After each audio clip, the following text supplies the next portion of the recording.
Opa, boa tarde. Não, bora animar aí. Boa tarde, pessoal. Agora sim. Pessoal, tudo bem? Meu nome é Rodrigo Terron. Alguém estava aqui ontem no painel que eu participei? Ah, legal, tem algumas pessoas. Eu sou um dos sócios da Los Grandes, né, uma organização de esportes. Sou campuseiro já há bastante tempo, já participei, acho que pelo menos aí umas 10 edições da Campus, gosto muito do evento e estou bem feliz aqui de mediar esse bate-papo junto com os meus parceiros de organização, né, e dando um contexto bem rápido, né. Acho que muita gente tem curiosidade de como funciona, né, uma organização de esportes, né, um time. Você tem toda uma estrutura que vai além ali dos players, né, você tem player, coach, psicólogo, você tem um lado de administração, marketing, enfim, é uma empresa super complexa com várias áreas e a ideia aqui é compartilhar um pouco, né, da experiência que a gente tem com Los Grandes, mas eu sou menos experiente aqui, eu estou há 1 ano e meio na indústria como sócio da Los Grandes e a gente tem 3 convidados aqui super experientes, né, representando a Liberty, a Marina, o Rafael representando a Team Liquid e o Lucas representando a INTZ. E a ideia aqui é um bate-papo, a gente vai conversar um pouco, falar um pouco sobre como é estar por trás ali de uma organização, até como cada uma das organizações começou e a ideia é que a gente faça esse bate-papo ali de uns 35, 40 minutos para sobrar um tempinho para vocês perguntarem também. Então, se vocês tiverem alguma dúvida, vai anotando, fica ali no jeito. Não sei quantas perguntas a gente vai conseguir responder, mas pelo menos algumas a gente deve conseguir. E aí, para começar, eu vou pedir para cada um dos participantes se apresentar, né, falar um pouquinho da pessoa e da organização que está representando, e aí a gente vai fazendo um bate-papo aqui. Aí, Marina, se quiser começar. Tudo bem, pessoal? Bom, eu sou a Marina Leite, eu sou diretora de esportes da Liberty, e em primeiro lugar eu queria agradecer todo mundo que veio aqui encontrar com a gente. É sempre muito especial poder ter essa oportunidade de falar com o público e poder falar com vocês. Bom, na Liberty, eu não sei, acho que eu começo a me apresentar. Pode se apresentar primeiro. Como diretora de esportes são essas funções de... claro que funcionam de forma diferente, né, em cada organização, né, cada organização de esporte tem suas particularidades, suas peculiaridades, mas na Liberty eu acabo ficando muito responsável por tudo que vai fazer a performance da equipe funcionar, desde o CT, a organização, pensar assim, até se a limpeza está funcionando, se a estrutura, os equipamentos estão bons o suficiente, até horários de jogadores. Então, se tiverem quaisquer questões com relação a isso, eu posso também ajudá-los aí, tirar dúvidas e tudo mais. Show de bola. Obrigado, Marina. Rafa. Bom, boa tarde a todo mundo. Bom, eu sou o Rafael Queiroz, o pessoal me chama de Rafa, né? Eu sou General Manager da Team Liquid Brasil hoje, eu tomo conta da operação como um todo. Comecei como Team Manager de Rainbow Six pela Team Liquid há quase 6 anos atrás. Diria que no esportes desde 2011 para 2012, então acho que assim como o Lucas, a Marina, a gente começou ali pela paixão, né? Então passou por tudo que vocês podem imaginar nesse cenário. Hoje, né, obviamente, olhando o cenário um pouco mais maduro, a minha função basicamente é fazer com que todas as operações da empresa, de uma maneira mais complexa, funcionem, não só a parte atlética, mas também tudo aquilo que uma empresa hoje compõe e necessita, todos os departamentos, enfim, toda a parte que faz com que o negócio ande, porque não é somente a parte que vocês enxergam ali, né, na stream, que seriam as partidas, os jogadores, os influenciadores, mas tudo aquilo que compõe o backstage da empresa. Então eu estou mais hoje por trás do que qualquer outra coisa. Boa tarde a todos. Só para eu entender aí, levanta a mão quem está ouvindo no fundo, só para entender até onde está indo o som. Beleza. Acho que o retorno aqui é um pouco ruim, mas lá... então, porque eu tava meio... Caramba. Boa. Enfim, boa tarde a todos. Sou o Lucas Almeida. Nos games, assim como na programação, né? Todo mundo tem um nick aí porque é conhecido. Então eu sou o Simon. Eu era jogador profissional de Counter-Strike há 22 anos atrás. Então o Terron falou que ele vem aqui há 10 anos seguidos, né? Eu vim na primeira, bem naquela época, hackathon, todo mundo jogando e tal, para jogar Counter-Strike. E é uma honra voltar porque mais do que falar sobre a NTZ sendo o maior campeão aí na maioria das modalidades, principalmente na principal modalidade que tem aqui no Brasil, né, que é o League of Legends, pensando em negócio, em audiência, esse é um ano muito importante para a NTZ, porque eu sou um cara que sempre foi de tecnologia, sempre fui startupeiro, montei o primeiro e-commerce da TAM, né, sempre um cara de marketing digital, e eu nunca consegui encontrar como o esporte se conectava com essas ferramentas. E esse ano a NTZ, a gente encontrou um caminho, e é bem simbólico para mim receber esse convite de estar aqui, porque é bem o momento de voltar aqui depois de tanto tempo, né? 9 anos nos esportes, e voltar para... Hoje a minha ideia não é falar só como a gente ganha tudo, só a parte esportiva, mas como a gente está colocando tecnologia dentro da NTZ e os esportes no geral. Legal, muito bom. Obrigado, né, por aceitarem o convite. E acho que a ideia... Vou fazer 2, 3 perguntas assim, até para entender. Todo mundo aqui sabe o que é uma organização de esportes? Quem não sabe, na verdade? Boa, todo mundo sabe. Ah, perfeito. E quem aqui joga ou já jogou, já tentou jogar profissionalmente? Ninguém? Ah, boa. Beleza. E quem acompanha o cenário de esportes, assiste, consome conteúdo? Pô, bastante gente. Legal. Então, pessoal, assim, dando um contexto, né? O game você começa ali com um time, né? Geralmente, como o Rafa falou, na paixão ali, você começa a jogar com um grupo de amigos. Só que você tem um cenário competitivo, igual toda modalidade esportiva, né? E você tem ali, desde campeonatos regionais a campeonatos mundiais que são gigantescos. E na medida que você vai... você tem um time ali, então, por exemplo, tem um time de League of Legends. Aí daqui a pouco tem um outro jogo, você fala, também vou ter um time aqui de Counter-Strike, vou ter um time de Rainbow Six.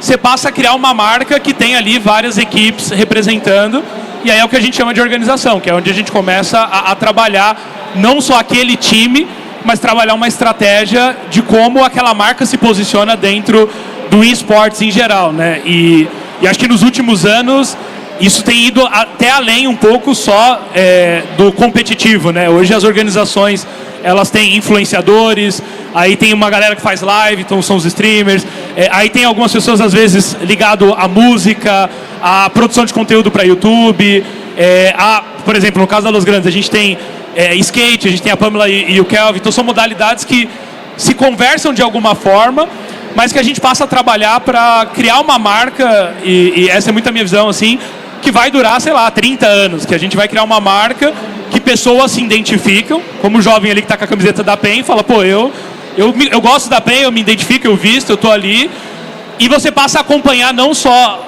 a PEN dentro do League of Legends, você passa a acompanhar a PEN dentro de um contexto geral. Quero olhar tudo que tem relacionado àquela marca, aquele time, você começa a criar uma comunidade em volta, assim como a comunidade aqui da Campus de Campuseiro, você tem uma comunidade em volta da Los Grandes, uma comunidade em volta da Liberty, uma comunidade em volta da Team Liquid e da INTZ. E mais do que isso, quando a gente cria uma comunidade, a gente começa a trabalhar com as marcas, porque as marcas, elas têm interesse de conversar com essas comunidades. Então a gente acaba trazendo as marcas para próximo e ajuda a marca a se conectar com quem consome aquele conteúdo. Então uma marca que quer falar com jovens, que quer falar com a galera que gosta de game, com os nativos digitais de alguma forma, ela se conecta com as organizações, e isso do lado da organização se transforma em entregas. A gente precisa não só ter uma área para cuidar do esportivo, a gente também precisa ter uma área para cuidar desse relacionamento com as marcas, e aí isso vira super desafiador, por isso que a gente fica meio doido no dia a dia. Mas eu queria que a gente, para dar um pouco mais de contexto, contasse um pouco assim, como era no começo, né? Quando vocês começaram, quanto tempo vocês estão na indústria e o que mudou, né? Do tipo, da Marina quando ela começou para agora, o Rafa, e da INTZ, que eu acho que é uma das organizações que tem muitos anos, né? Como que foi essa jornada, assim? Pra contar um pouco dessa história, e aí depois eu posso falar um pouco também da Luz. Acho que é clichê falar que a gente começou quando tudo era mato, mas acho que a maioria aqui tá nessa mesma situação. Claro que não era no início, né? Em 2016, mais ou menos. Acho que o Lucas está muito antes nessa. E acho que você também, né, Rafa? Tá muito antes nisso. Mas eu iniciei em 2016 minha jornada. E, assim, era muito menos conhecido. Então, era muito mais complicado conseguir investimentos, ter uma sustentabilidade. Dependia muito mais de investimento de sócios. E, felizmente, é uma realidade que tem mudado, apesar de que eu acho que a gente não encontrou ainda um equilíbrio ideal, né? Mas é uma realidade que tem mudado bastante.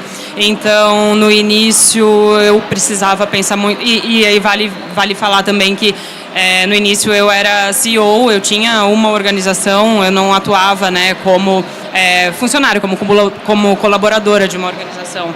Então, era muito mais desafiador no sentido de conseguir bons investimentos, porque dependia realmente de um valor dos proprietários, né? Então, acabava que o grande desafio, inicialmente, para mim, foi esse, né? Conseguir ter bons negócios. Até que foi realmente se profissionalizando, foi tendo mais público, foi tendo mais audiência e mais marcas começaram a se interessar no negócio. Então, acho que esse é o grande desafio inicial que eu posso falar, são esses, se vocês quiserem complementar. Então, 2016, Rafa, quando que você começou?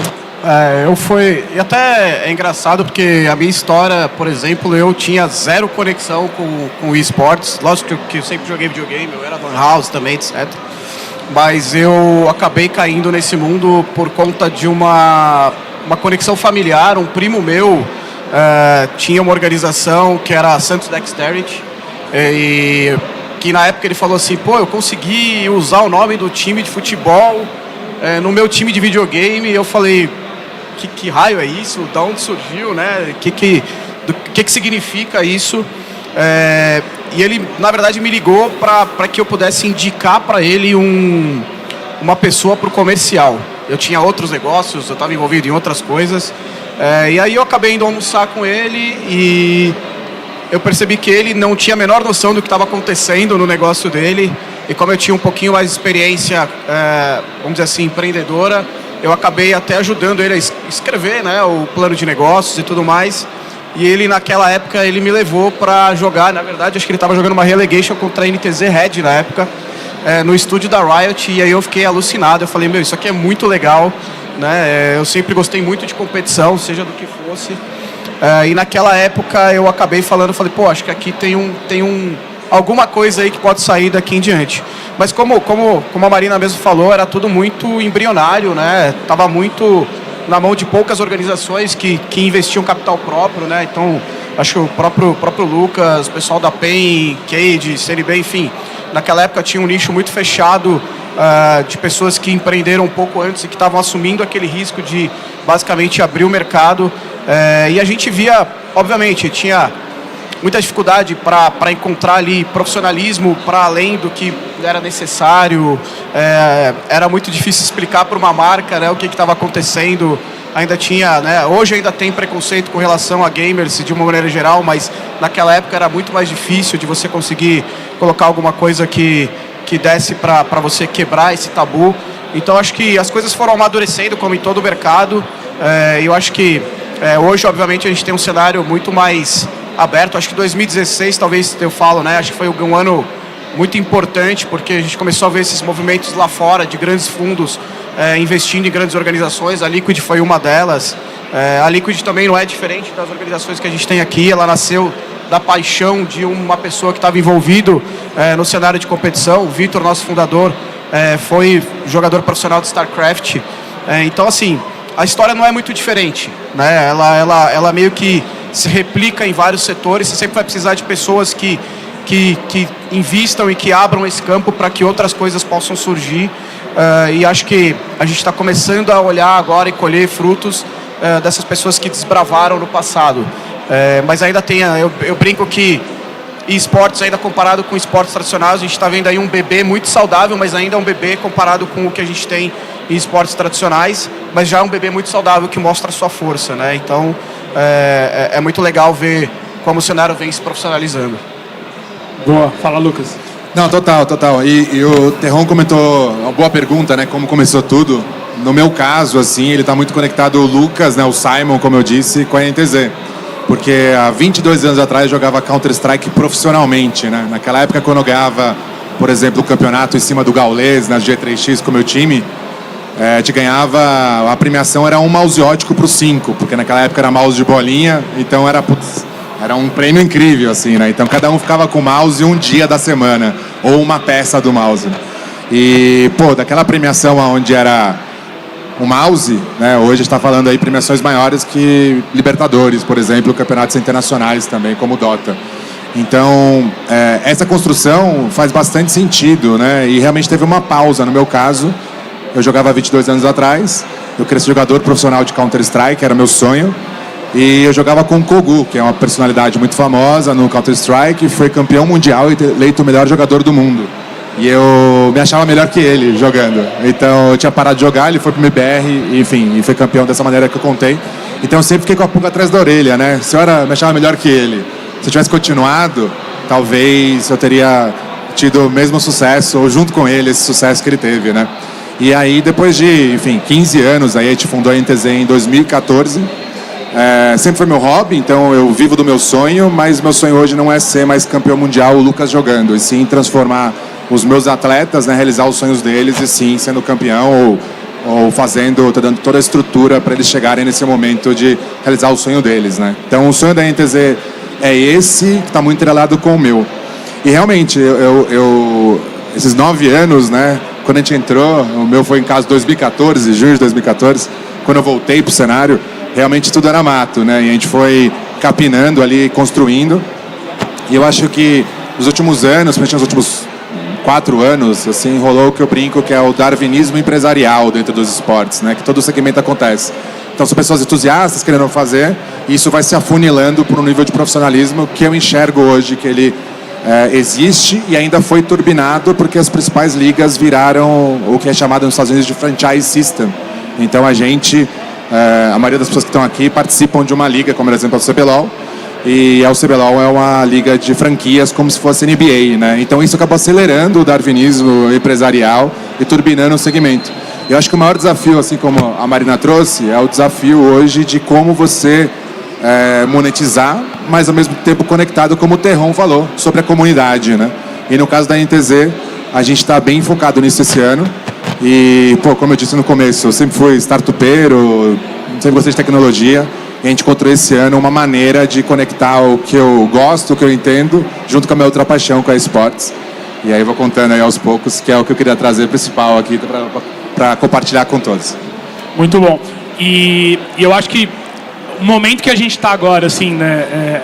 Acho que a pandemia, ela veio num momento que já estava acelerando muito o processo, né? Acho que as organizações estavam ali cada vez mais profissionais. E a pandemia fez um fenômeno de consumo de conteúdo muito grande. Então, a comunidade que consome cresceu, assim, números, metas assim gigantescas foram atingidas.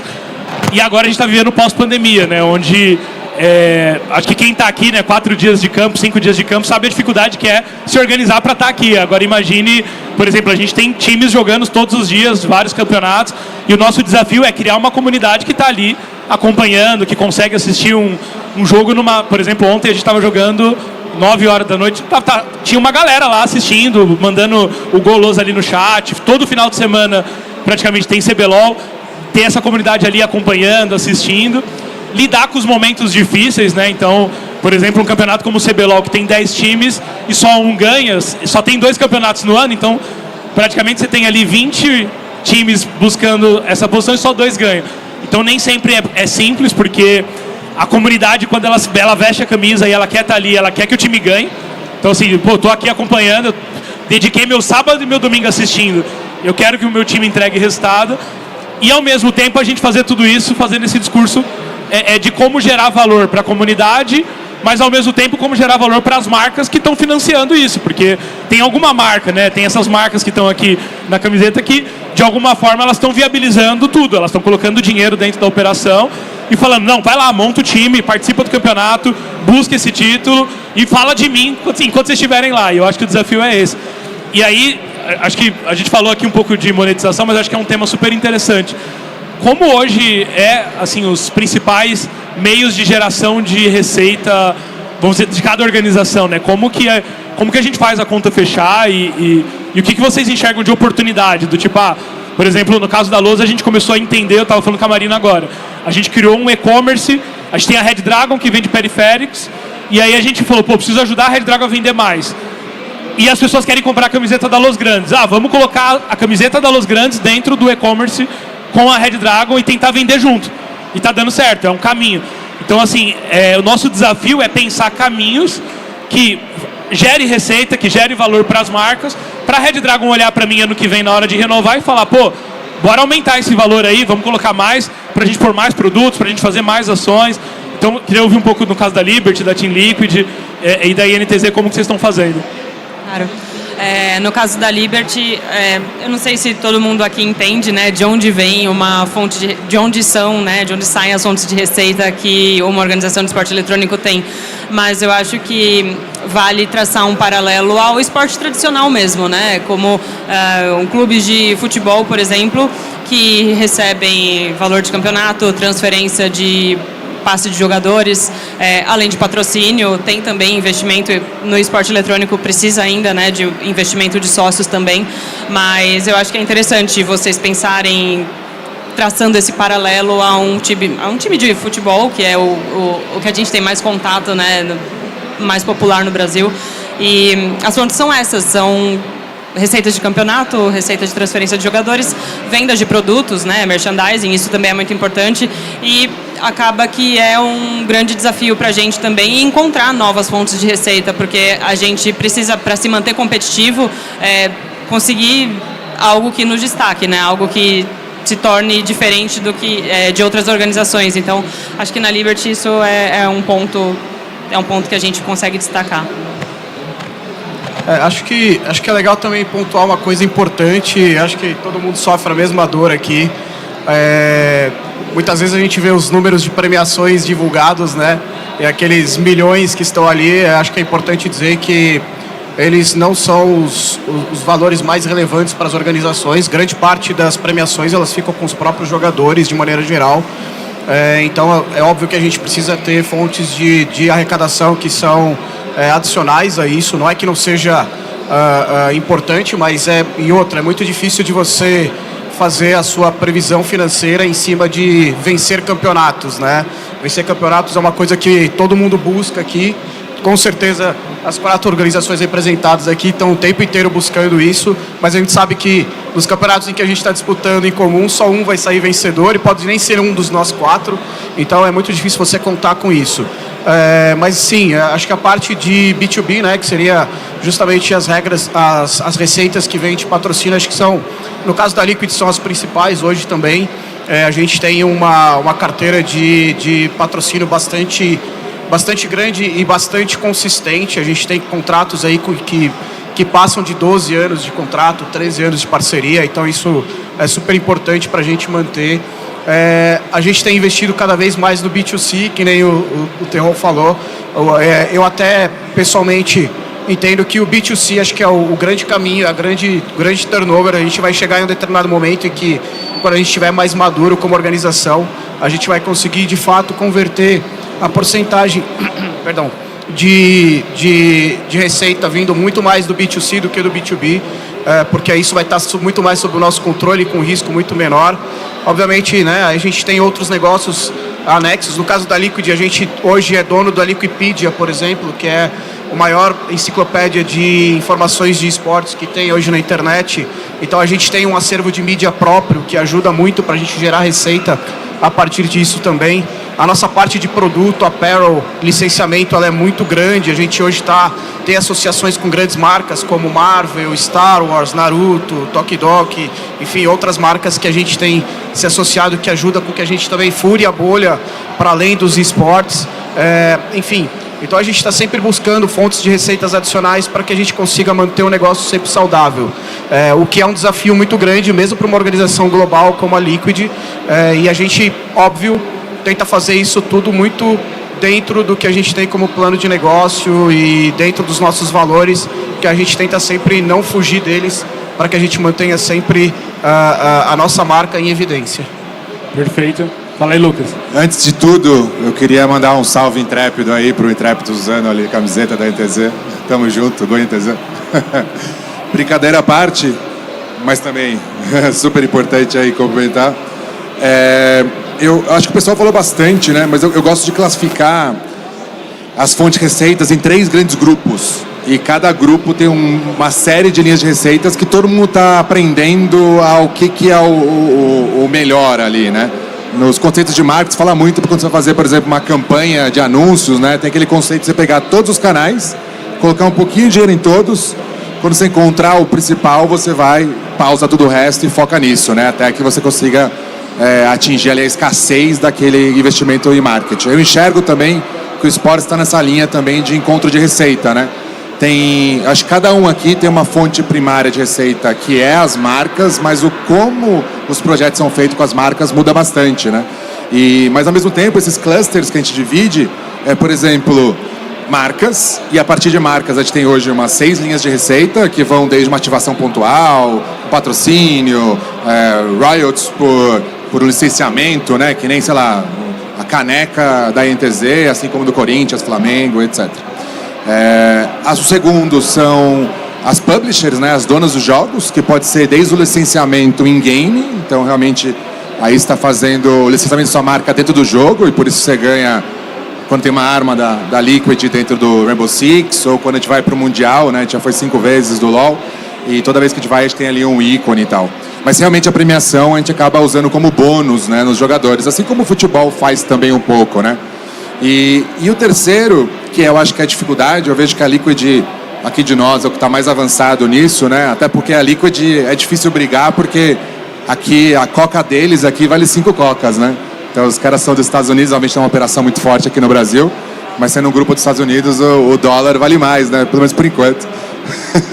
Então, mas essa linha eles também estão bem avançados no que eu enxergo que é o terceiro cluster de receita, que é chamado fandom, né? Que é você fazer ativações, né? Trabalhar a comunidade, trabalhar os fãs e criar experiências, produtos únicos ali, exclusivos. Então eu vejo que a Liquid tem o Liquid Plus, né? Que é um ótimo trabalho. A gente também lançou o nosso agora, que é o INTZ Space, que tem uma pegada, vamos dizer, similar no sentido de cluster, né? De trabalhar com o fandom. Então, eu acho que, pensando em receitas, vai nessa linha. E sobre desafios, eu acho que o desafio realmente encontrar uma maneira onde você cria uma comunidade super engajada, que realmente tem ali o entretenimento, né, a emoção, e principalmente que você consiga surfar o hype de ganhar, né? Que isso é uma coisa, por exemplo, fazendo a meia-culpa aqui da INTZ, eu sempre fui um cara que quis ganhar a qualquer custo, né? Então, o mais importante era ganhar. E eu trouxe essa filosofia para a INTZ nos últimos anos, por isso que a gente é o maior campeão em várias modalidades. A gente tem mais de 70 títulos brasileiros, né? Maior campeão no CBLOL. Eu fui pro Major e tal.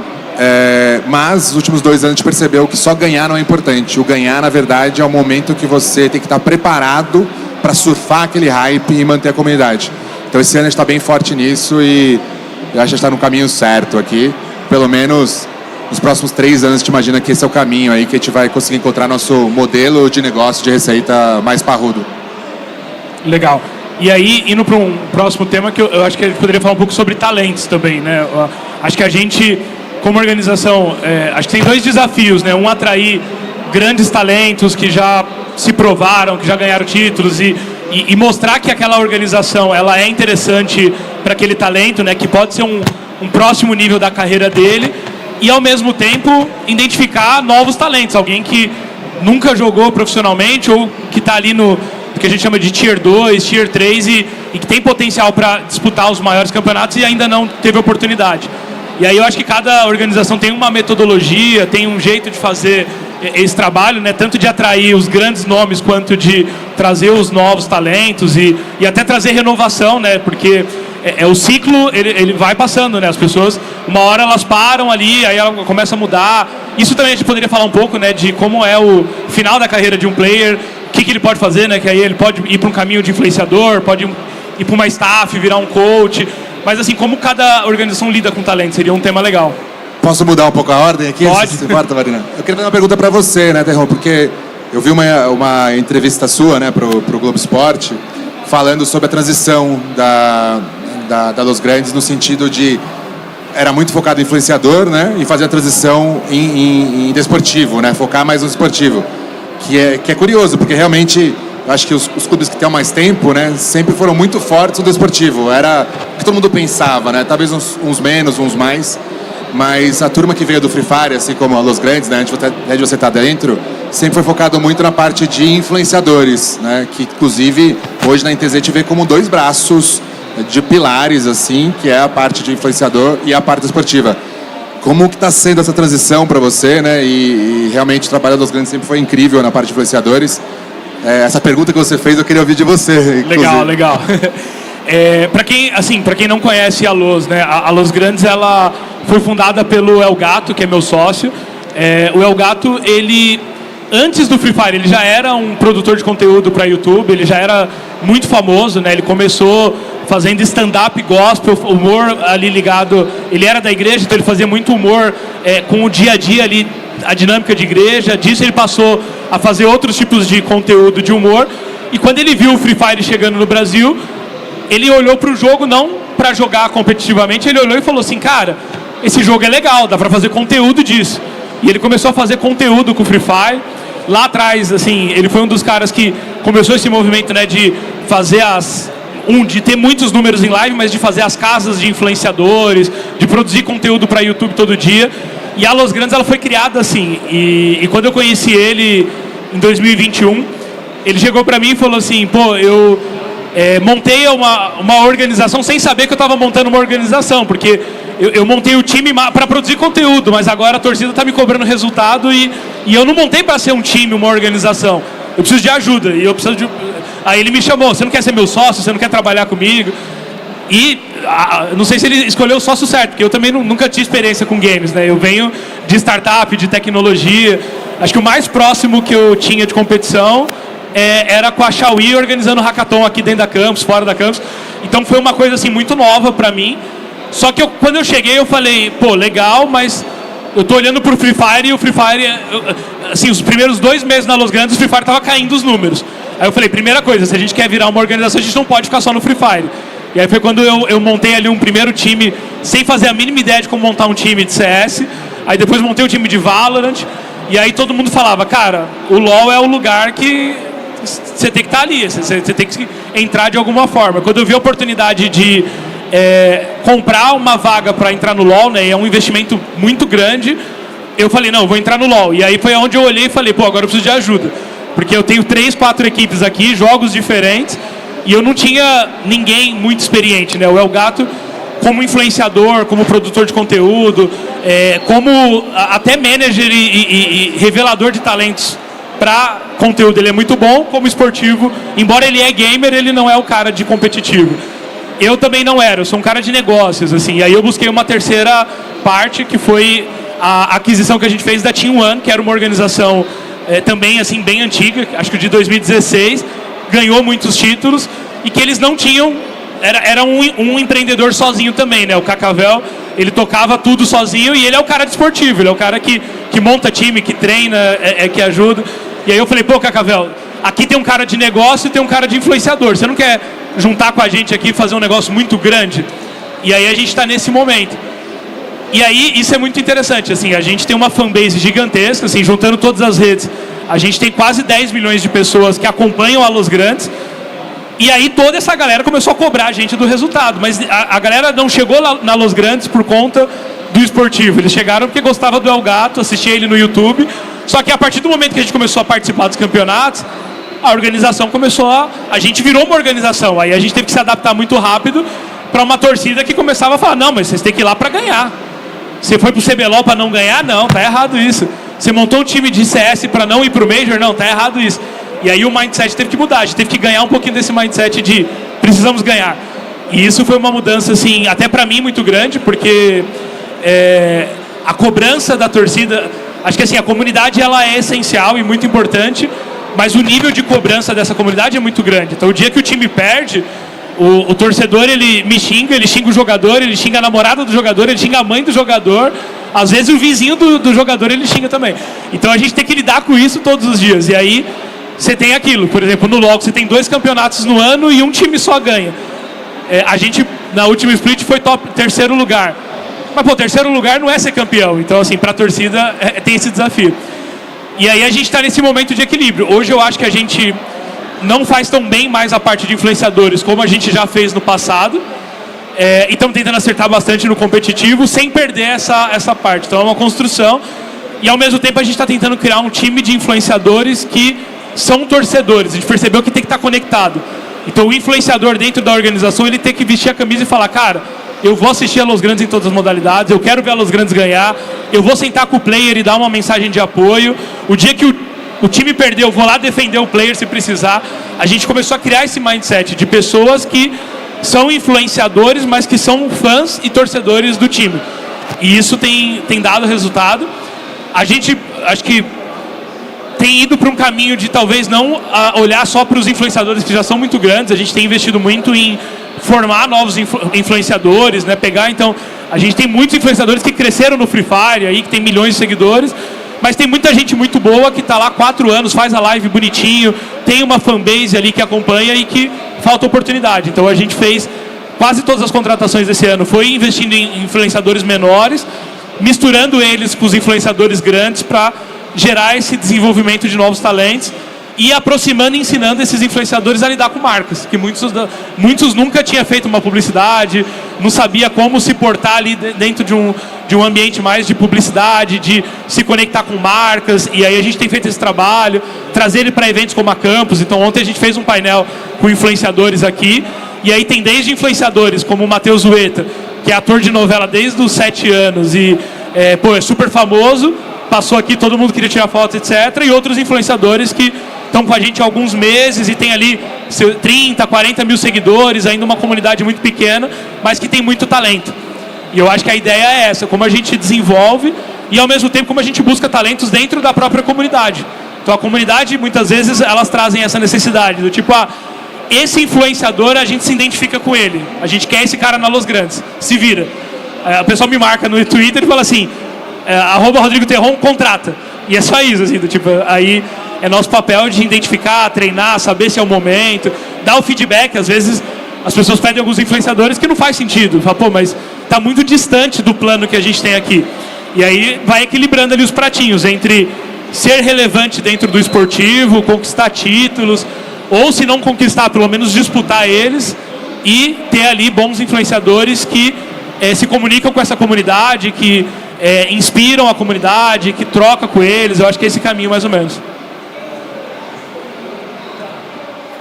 Por favor, desculpa, Marina. Só queria fazer essa pergunta porque ele entrou no tema que eu acho que para nossos dois clubes, né, que a gente sempre foi muito competitivo, né, muito desportivo, acho que é um desafio grande, né? Então foi legal ouvir. Legal. Quer falar um pouco também de talentos, mas também falando um pouco de influenciadores? A parte de influenciadores, eu confesso que eu nunca foquei nisso, nunca foi o nosso principal atrativo, mesmo anteriormente, né, antes de eu fazer parte da Liberty, eu sempre foquei muito mais na competição, essa parte de encontrar bons jogadores e torná-los jogadores profissionais, pro players. Essa sempre foi a minha busca, né? E uma paixão mesmo, algo que sempre me interessou fazer. A parte de influenciadores, eu sempre tive grande dificuldade em lidar também, porque eu acho que é um desafio gigantesco. Super desafio. É ego demais e eu não tenho muita paciência para isso. Então eu prefiro lidar com a parte que eu conheço, que é a parte competitiva. Eu acho muito legal você identificar bons jogadores, bons talentos ali em solo kill e tem sido cada vez um desafio maior a gente encontrar pessoas, né, que estão dispostas a abdicar mesmo de uma vida pessoal durante um bom período do ano para que eles se tornem atletas profissionais, porque esse, no final das contas, é o objetivo. Na Liberty, pelo menos, né, porque o nosso foco sempre foi o competitivo. Então, gosto muito de encontrar novos jogadores e eu acho muito legal você encontrar jogadores dispostos e que não passaram por outras organizações, porque você consegue colocar o seu modelo de crescimento para eles. Eu acho isso extremamente interessante, gosto bastante. E acho que o meu... Então, da parte de influenciadores, realmente eu não tenho nada para acrescentar. Acho que vocês podem falar muito melhor do que eu. Mas eu acredito que a gente tem feito um bom trabalho com a Academy, por exemplo, com o desenvolvimento de novos talentos. E isso tem sido gostoso de acompanhar, porque nós temos jogadores novatos conosco, que já estão conosco há um bom tempo e eles tiveram um crescimento absurdo nesse último split. É legal você acompanhar essa evolução, né? Sinal que você tem feito um trabalho bacana.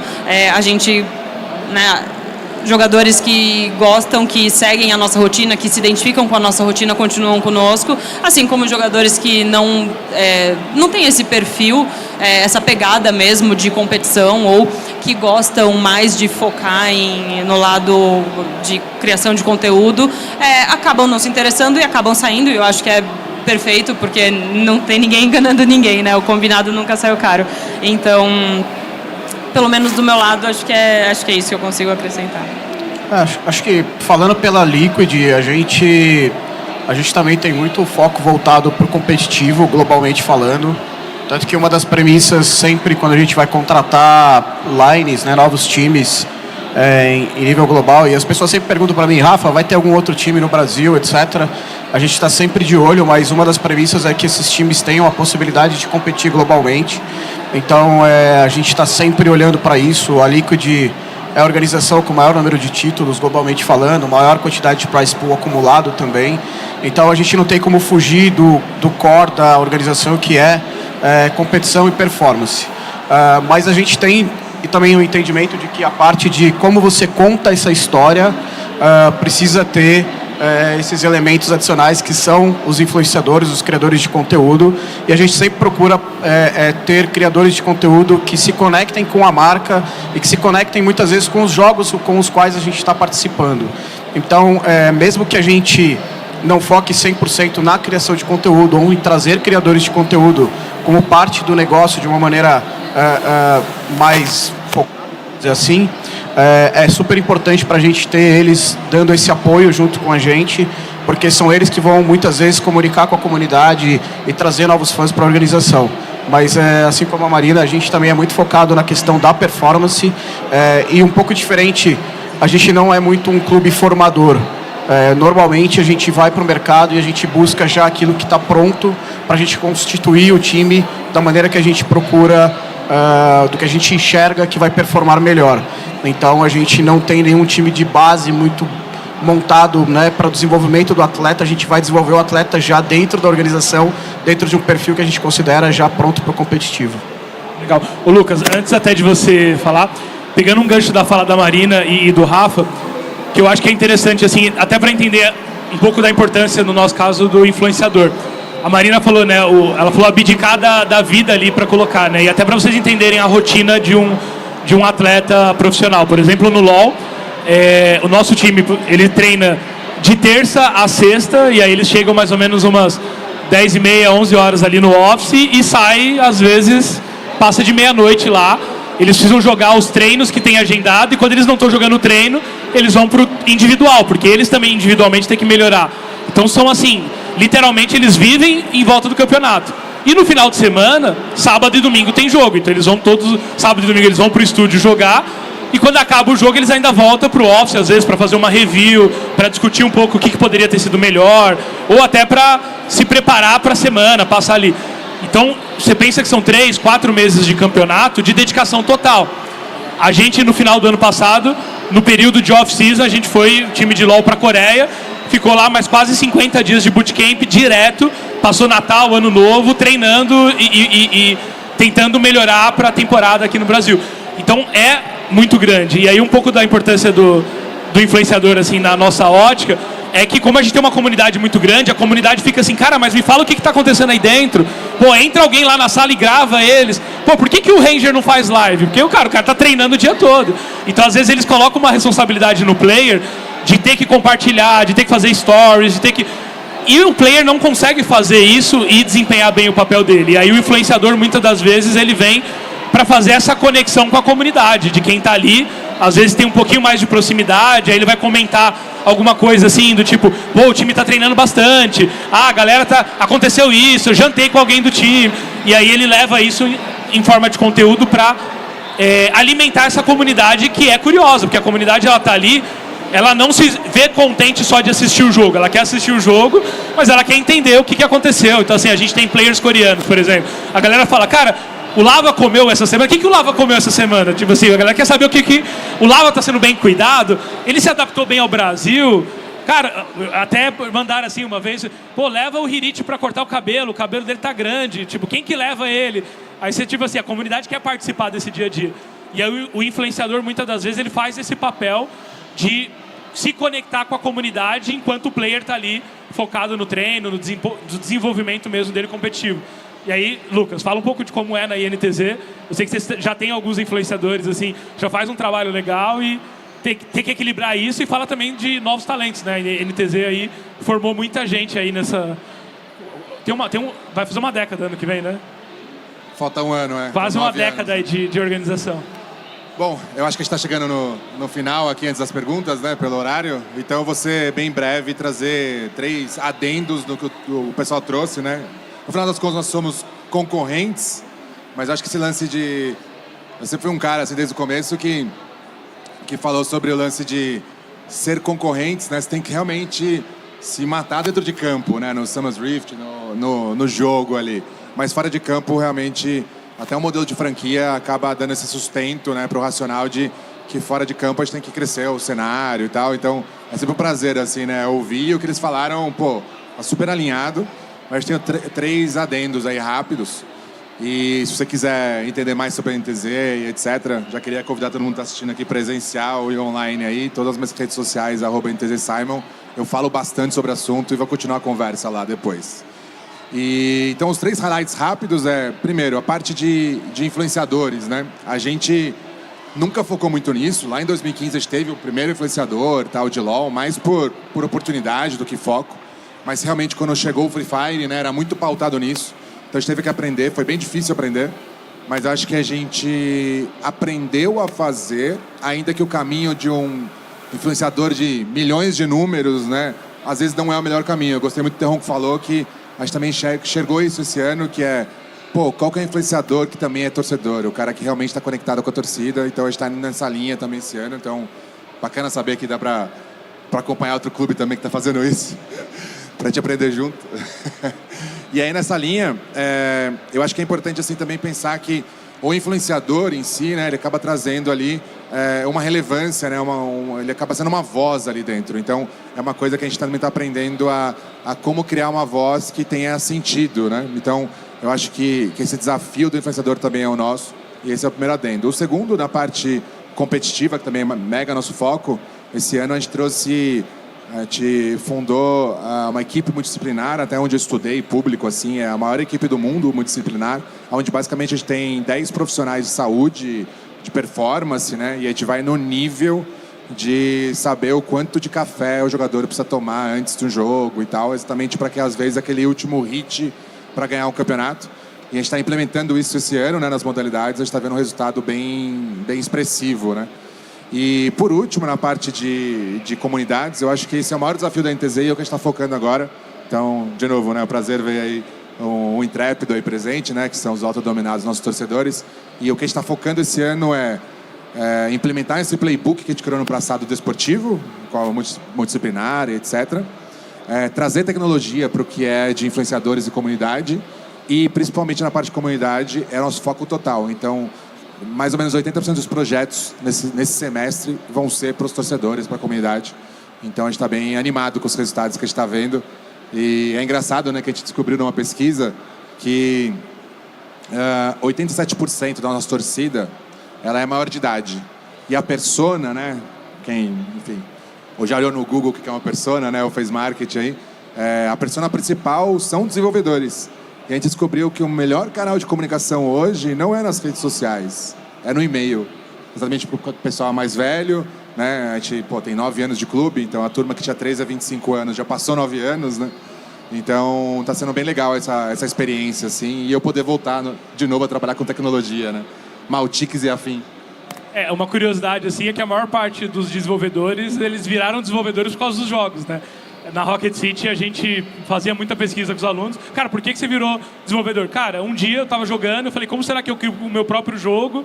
Aí eu não criei meu próprio jogo, mas virei desenvolvedor. Esse é o resumo, assim. Mas é uma jornada.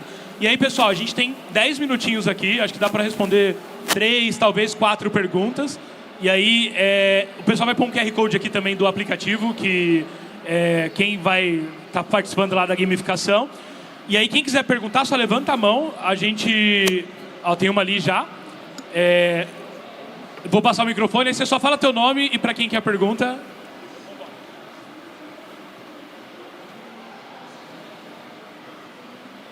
Boa tarde, meu nome é Luiz Cláudio e essa pergunta é direcionada a todos, mas pelo exemplo que eu vou citar é mais para o Terron e para o Simon, né, que é como é que essas organizações lidam com fortes críticas da comunidade aos jogadores de seus times. Por exemplo, um jogador muito talentoso, nesse momento não está desempenhando um bom papel e a torcida critica e cobra a saída daquele jogador, né? E daí o jogador acaba saindo ou a organização acaba mantendo o jogador, né? Ou um jogador que tem um grande potencial, a organização vê um grande potencial nele, mas acaba retirando ele por conta das críticas ou compra essa briga, mantém o jogador da frutos mais para frente.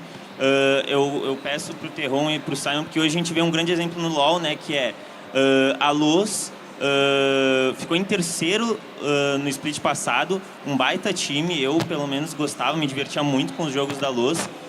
Esse split renovou bastante, trouxe o Trick, que é um baita jogador, super talentoso, mas que não estava passando por um bom momento, acabou removendo ele.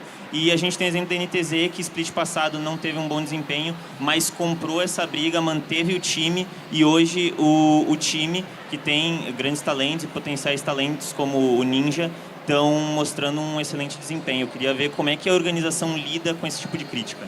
Legal, eu vou dar uma fala rápida e o Simon complementa.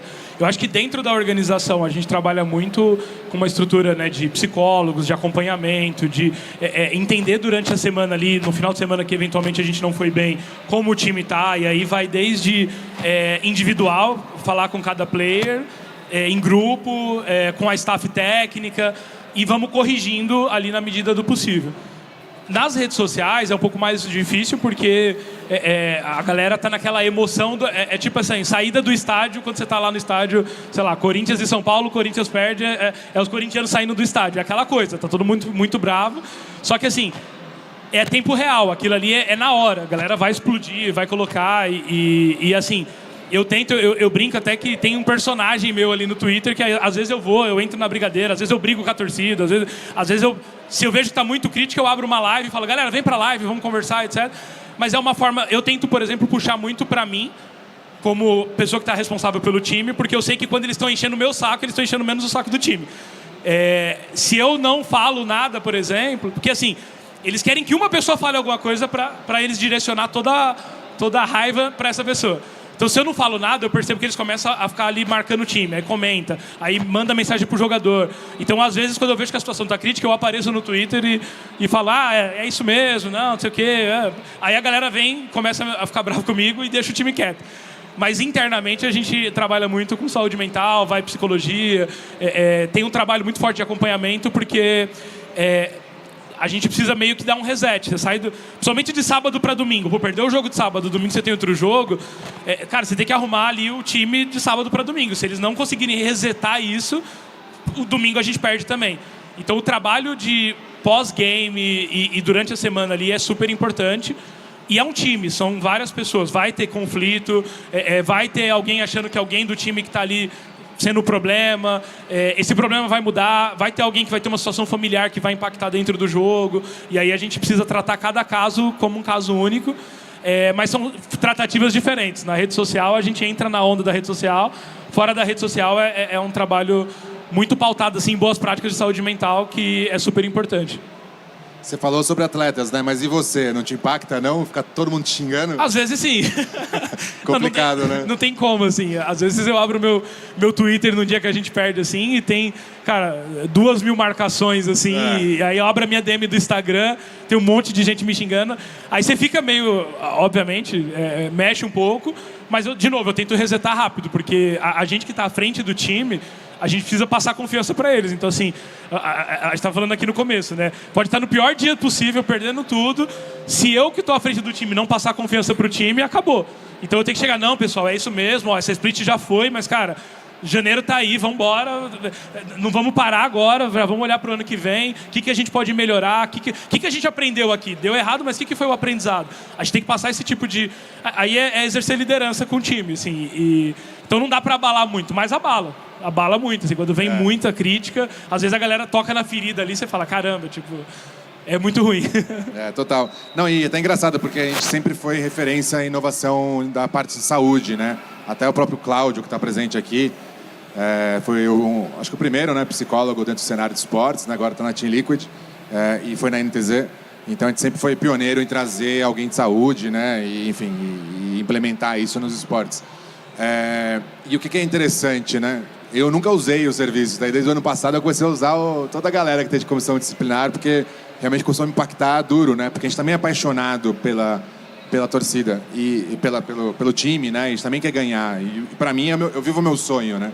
E eu faço de tudo para realizar o sonho, dar toda a estrutura para os jogadores realizarem os sonhos. Então, quando eles não conseguem, me impacta em dobro, né?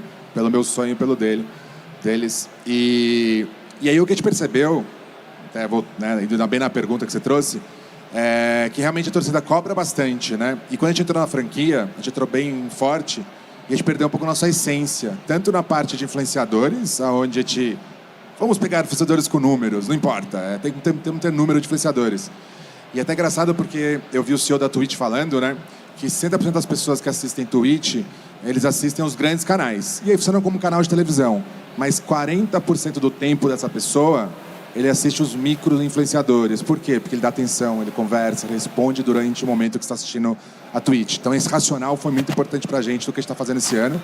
E o que eu acho mais... que foi realmente a virada de chave a gente se comunicava, eu principalmente, né, sempre fui um porta-voz assim, da torcida, eu acabava falando de tudo. E eu não posso falar de esportivo porque eu não sou a pessoa...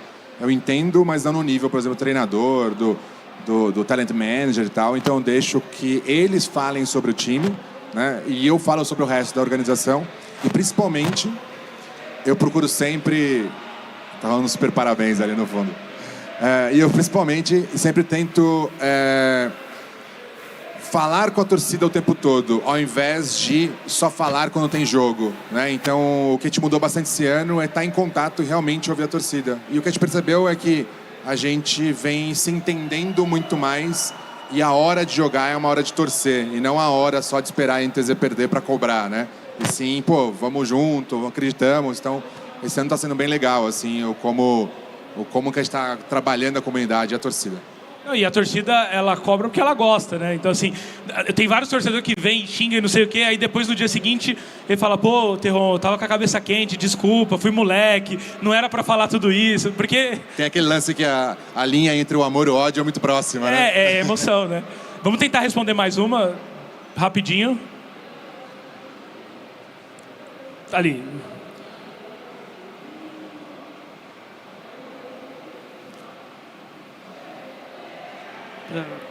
Beleza. Prazer, meu nome é Guilherme. Minha pergunta vai mais para o Rafa em si, que ele falou sobre a questão de pegar jogadores mais prontos. Que pontos vocês avaliam principalmente para pegar esses jogadores e contratarem? Quais são os principais pontos que você avalia em si na hora da contratação? De maneira geral, acho que o que é importante, assim, é que nem eu falei, como a gente não é um clube formador, e a gente está sempre visando performance e competição em alto nível. Todos os times têm que estar brigando ali globalmente. Quando a gente vai montar um time ou quando a gente vai mudar o time, normalmente a gente olha o que tem disponível no mercado. Por que a nossa posição é não formar um jogador? Porque no passado, formar um jogador e fazer o jogador dar certo para a gente saía mais caro do que a gente pagar um buyout de um jogador para a posição que a gente quer colocar. Então, basicamente, é única e exclusivamente essa parte estratégica para a gente hoje. Ao invés da gente investir na parte de base, em que outras organizações fazem e tem estrutura para fazer isso muito melhor do que a gente, quando a gente vai fazer uma mudança, basicamente a gente detecta aquele perfil, faz o scouting do jogador, negocia o jogador. Se o jogador tiver essa disponibilidade, obviamente, né, por questões de contrato, da gente adquirir o jogador, a gente acaba adquirindo. Boa, boa. Pessoal, estamos encerrando por aqui. Sigam, né, as organizações nas redes sociais, se vocês gostaram. A gente também, né? Acho que ali na plaquinha na TV ali tem o nome de todo mundo, então procura a gente ali e se vocês tiverem de dúvida, quiserem entender um pouco mais. Eu falei ontem e vou repetir hoje, assim, todas as organizações elas estão cada vez mais se profissionalizando, criando mais departamentos, mais áreas, então tem muita oportunidade para quem olha e fala, pô, será que tem espaço para mim que sou psicólogo dentro do esporte? Tem.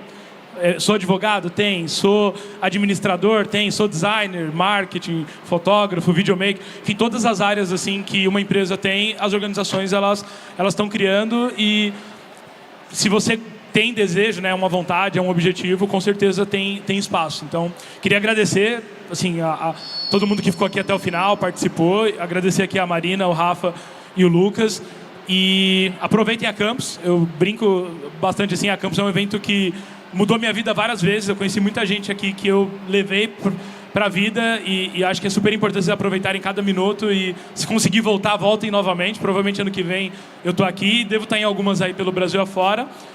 E fechamos. Valeu, pessoal.